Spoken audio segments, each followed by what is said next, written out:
ideal plan for studying is if you could study for 3 to 4 hours every day. That way, you're not studying too much all at once and you have time to take breaks and learn every day. I know that doesn't work for everybody, but 3 to 4 hours a day is kind of the sweet spot for you. And there's 2 different ways that you can really strategically take breaks to make sure that your mind is at its sharpest, which would be if you work for 25 minutes studying, take a 5-minute break, or if you want to work for longer periods of time and work for 45 minutes at a row, then take a 15-minute break. That way you are refreshed and you could go back to your studying with a clear head. So do incorporate those breaks. In the beginning, you might have to experiment with what works best for you.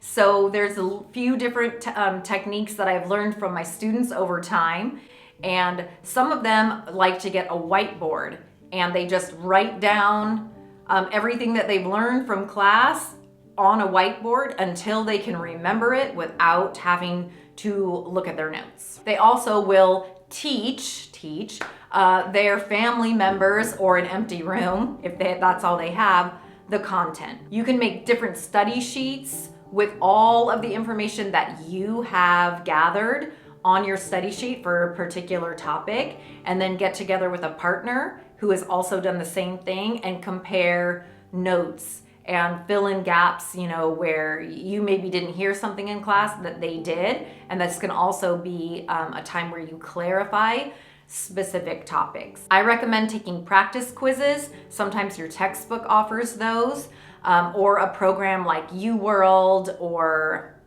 Kaplan, like the NCLEX preps. If you can purchase one of those, or sometimes your school might provide them for you.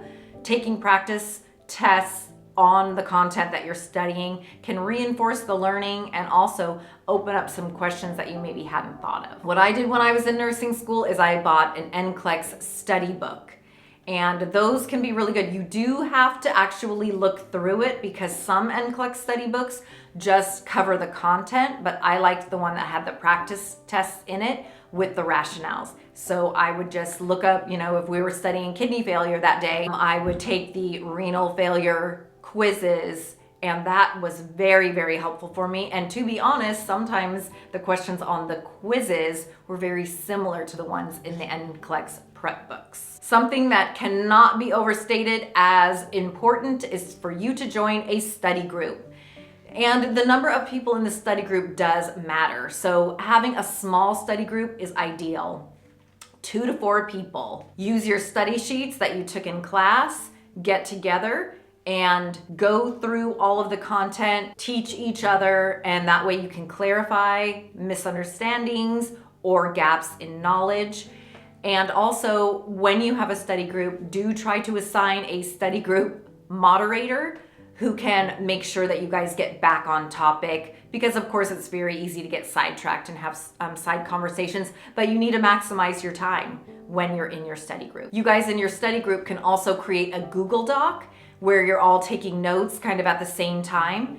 And sometimes people can find that helpful. There's other programs out there that are similar to Google Doc, but I'm most familiar with Google Docs, so that's why I'm mentioning that one. But if you have a better way, let me know in the comments because I can share it with my students. Find YouTube videos that are helpful, that can break down the information for you, or lecture the same topic, because then you'll get different perspectives from your instructor. The 2 that I really like are the Nexus RN, Simple Nursing, and the Registered Nurse RN. So those 3 YouTube content creators have very reliable, accurate YouTube videos. A lot of my students like the Nexus Nursing because she breaks down quizzes and just sort of like quizzes you via the YouTube video, and they find that very helpful for the exams. And some of them have told me that her videos actually help them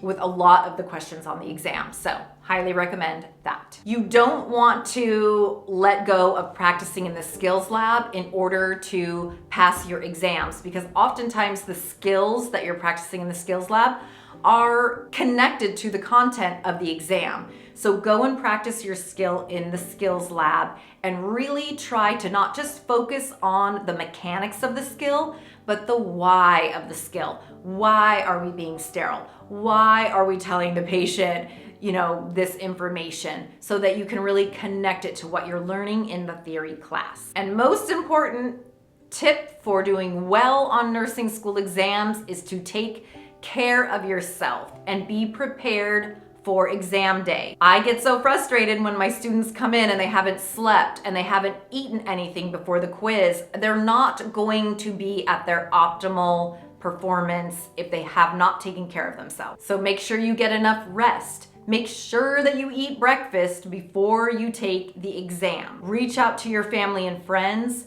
take breaks. Make sure your study plan is consistent and in short bursts, the 3 to 4 hours a day. An all-nighter in preparation for a quiz with no sleep and no breakfast is a recipe for disaster. So you may have been able to get away with that in your prerequisite classes, but it really won't work for nursing school. And remember, you're not studying just for an exam, you're studying to save a person's life. So I hope these tips helped you. I'm gonna link some of my other nursing school prep, test prep videos at the end of this video, and I will see you in the next video. Also, let me know if there's any content that you want me to cover in the comments below. Bye guys.